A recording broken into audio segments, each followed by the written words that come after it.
Patok sa mga turista at residente ang isang tulay sa ibabaw ng Cawitan River sa Santa Catalina, Negros Oriental. Iba-iba ang trip ng mga nagsiswimming doon. May nag-ferry walk. Meron ding tumatalon para mag-dive sa malinis at kulay asul na tubig.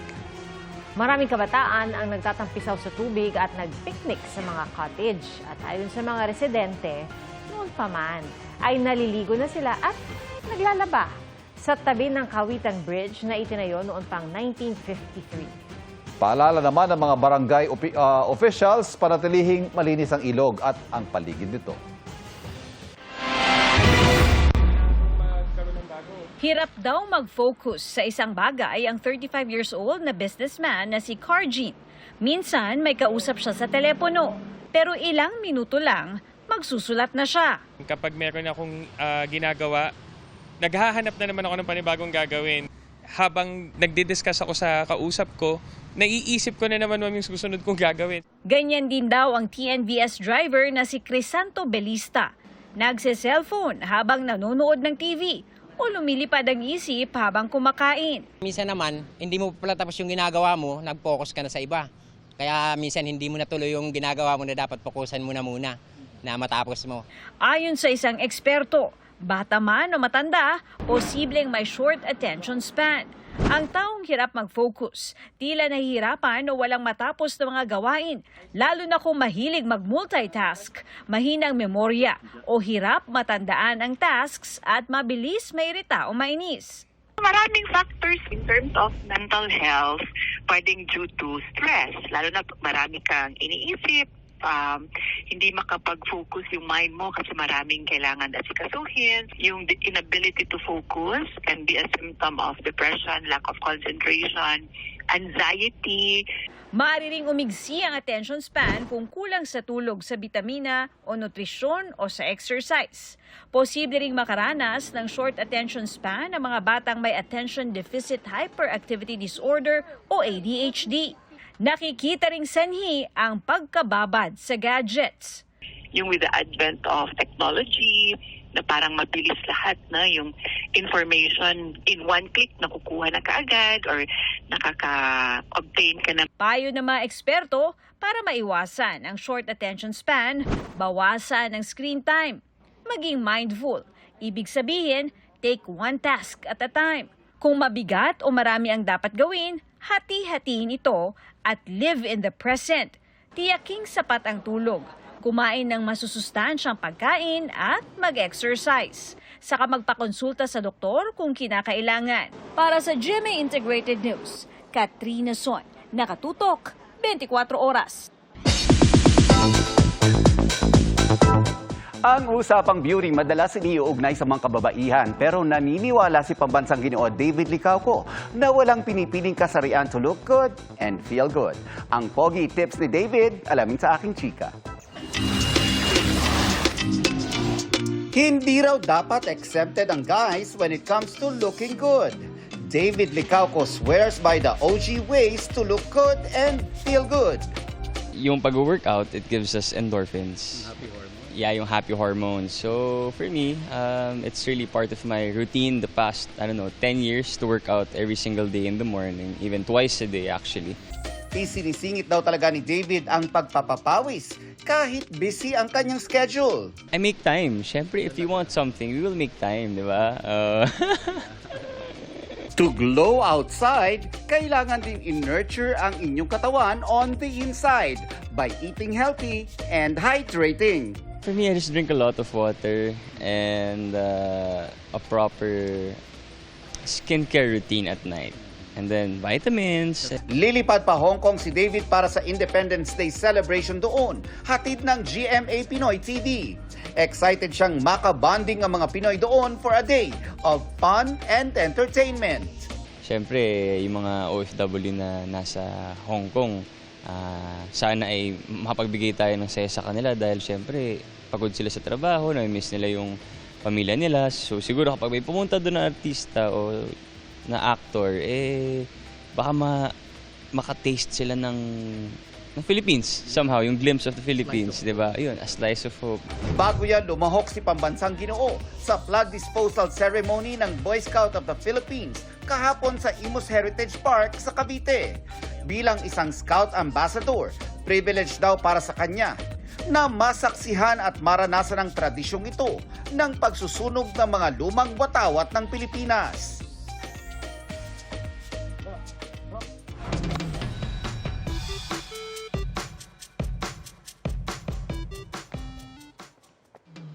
Ikinagulat ng isang komunidad sa South Africa ang isang naligaw na bisita. Isang napakalaking seal. Is this for real? Kuya Kim, ano na? Tiyak man lalaki rin ang inyong mga mata kung ito makakasalubong mo sa kalsada. Isang malaking seal. Ang elephant seal na tinatayang nasa 2 tonelada ang bigat. Naligaw kamakailan sa isang pamayanan sa South Africa. Ang mga otoridad agad na nagsagawa ng operasyon para ma-rescue ang seal.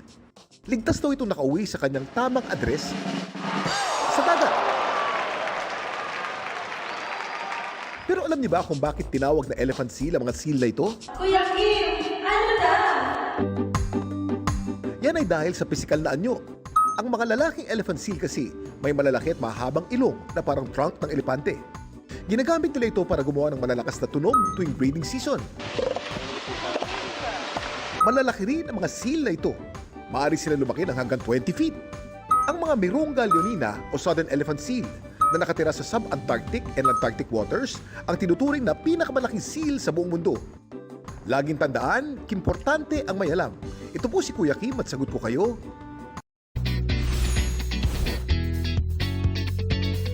Kahit nagpaparamdam na ang tag-ulan, maaari pa rin lumarga at mag-refresh.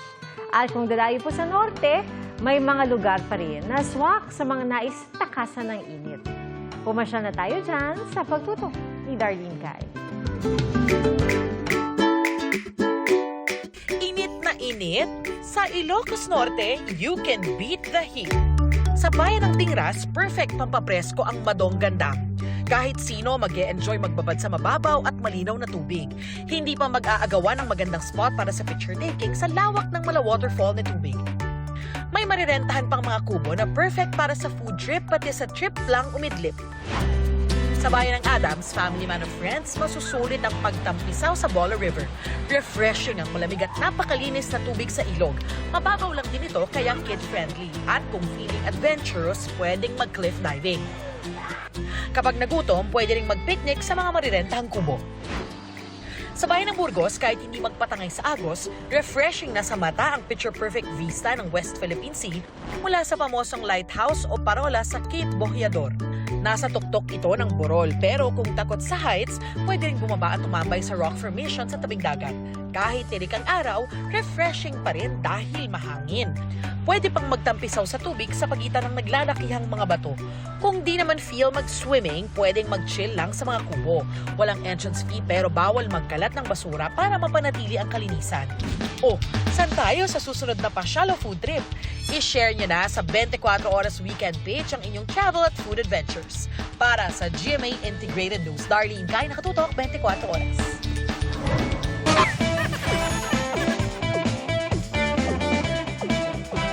Walang tapo ng mga disenyo ng isang fashion designer na na-inspire sa upcoming telefantasya na Encantadia Chronicles Sangre. Ang kanyang mga likha, sustainable. Let's watch this.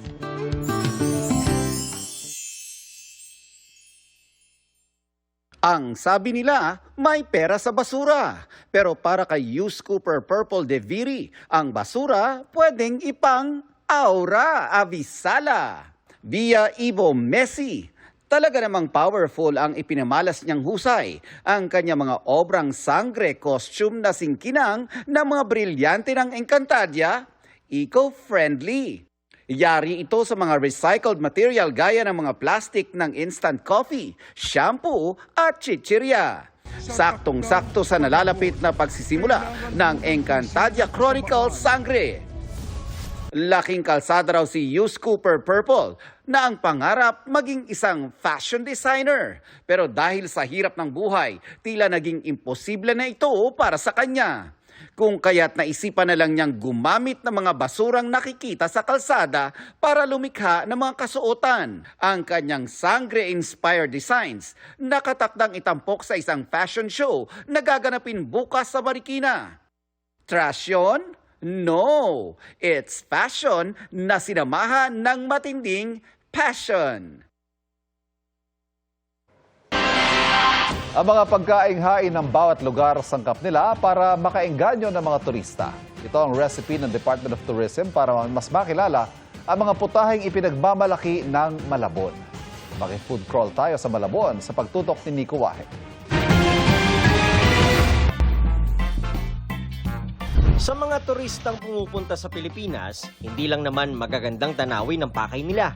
Kasabay niyan ay ang matikman ng iba't ibang putahing Pinoy. Pero alam kaya nila ang uunahin at kung saan pupunta para matikman ang mga pagkaing Pinoy. Ang Department of Tourism gustong palakasin ang food and gastronomy tourism sa Pilipinas sa pamamagitan ng isang roadmap na maglalagay sa Pilipinas bilang premier destination, hindi lang ng mas malalim na kultura, kundi maging ng iba't ibang klase ng pagkain. Napakasarap ng pagkaing Pinoy. And there is such great diversity across our regions that it represents our history and our heritage. Sa Malabon ang unang destination para simulan ang pagpapakilala ng mga putahing Pinoy. Una na riyan ang Pansit Malabon, puto, at maging sa halo-halo at kakanin, kilala dyan ang Malabon. Nadiskubrihan po natin na napakasarap ng pagkain ng Malabon and that these are heritage dishes that have been passed on from one generation to another. Hindi po titipirin yung ingredients. Pag may natitira po sa hapon, pinamimigay na lang po namin kasi mas masarap po yung bagong luto. Parte rin ng proyekto ang Palengke Tourism. Gusto ng DOT na maging sentro rin ng mga palengke ng turismo pagdating sa pagkain. Dito sa palengke ng Concepcion Malabon, may dinadayong nagtitinda ng okoy. 1999 pa nang magsimula itong okoy ni JR dito sa Concepcion Malabon.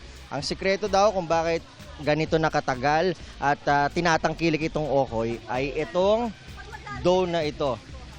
Ang sikreto lahat nandyan at syempre ang hipon na fresh, patok na patok yan. Hindi lang sa mga taga Malabon, maging sa buong Metro Manila. Dati kasi yung mga dating mga tiga rito lang na pagka napupunta sa Malabon, sila lang yung nakakilala sa okay natin. Sa awa naman ng Diyos, natikman nila, yun, bumabalik-balik sila.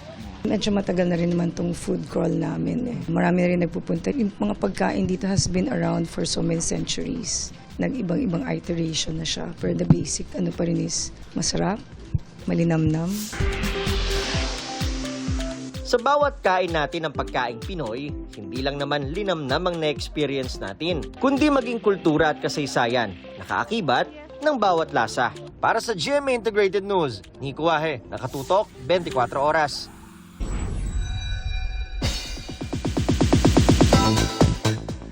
Ipinakilala na ang stars na magpapasiklaban sa upcoming Kapuso Dance Competition na Stars on the Floor.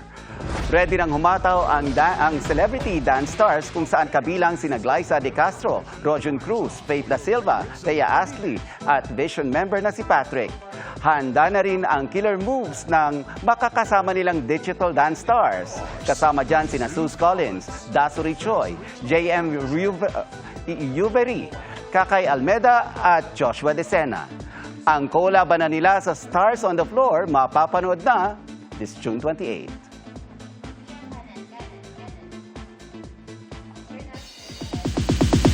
And that's my chika this Saturday night. Ako po si Nelson Canlas. Pia, Ivan. Thank you, Nelson. Mga kapuso, nilinaw po ng Pag-asa na ang pagsisimula ng habagat season ay hindi nangangahulugang simula na rin ng tag-ulan. Naghahanda naman ang mga ahensya ng gobyerno para rito. Nakatutok si Darlene Kai. Sa video nakuha ng news scooper na si Daryl sa Pasay City kahapon, kitang nababalot ng puti ang paligid kaya halos hindi na makita ang mga gusali at istruktura. Ganyan din ang napansin ng news scooper na si Janel sa Diokno Boulevard. Naranasan din yan ng rider na si Verhel pasado alas 4 kahapon. Hindi ko namin alam kung saan galing yun. Pero siyempre natakot din kami kahit paano. Akala ko namin ulan. Yung pala ang kapal na nung alikabok. Sobra. Kala ko namin kung ano na, tapos may humahangin po na parang ipo-ipo. Abot yung, tapos yung mga siguro mga 5 to 10 minutes, lumipat naman po yung alikabok banda rito sa may Buendia. Makapagal, pag ganun po siya, Buendia, doon naman po binalot ng kapal na alikabok. Sobra, ang laki. Ang mistulang dust storm, posibleng dulot daw ng pag-ihip ng habagat. Malas kasi yung hangin ng habagat. Malakas ang hangin. So, tuyo yung lupa na tangay ng hangin, itong mga alikabok galing sa lupa. So, maaaring po yun na nakapag-contribute, naging dahilan para lumabo yung ating visibility nung panahon na yun. Posible pa raw itong maulit sa mga lugar kung saan hindi pa bumubuhos ang ulan. Maaaring sa ibang lugar, kasi dito mulan na so basa na yung lupa So, maaaring sa Visayas and Mindanao, tuyo pa ang lupa doon. So, maaaring mangyari po doon. Ayon sa Pag-asa, kahit nagsimula na ang habagat season, hindi raw ibig sabihin simula na ng tag-ulan. Posibleng ideklara yan sa susunod na 2 linggo. Ang criteria kasi na madeklara natin na rain season, dapat ay sa loob ng 5 araw o kailangan tuloy-tuloy ang pag-ulan for 5 days sa mga lugar sa Luzon, lalo-lalo na sa kalurang bahagi nito. Gayunman, kailangan ng paghandaan ang pagdating ng tag-ulan. Kanina, naabutan ng GMA Integrated News ang pagkukumpuni ng riprap sa ilog na bahagi ng Rojas District sa Quezon City na karaniwang umaapaw tuwing tag-ulan. Ongoing din ang dredging sa mababaw na bahagi ng Marikina River. Na-factor din naman namin yung weather conditions at saka climate change phenomenon. Actually, iba na kasi yung gagamitin namin, yung concrete dyan sa EDSA. Yung mas mabilis mag-settle yung gagawin na namin as early as when the budget was released. Mga March pa yata yan. Yung mga flood control projects. All over the country, umpisan po na namin lahat. I think by siguro before the rainy season, many of them would have been completed actually. Pero aminado siyang mahabang panahon ang kailangan para tapusin ang ibang proyekto gaya ng desilting at dredging sa riverbeds o paglilinis at pagbubungkal ng mga ilog para sa mas maayos na pagdaloy ng tubig. Para sa GMA Integrated News, Darlene Kai, nakatutok 24 oras.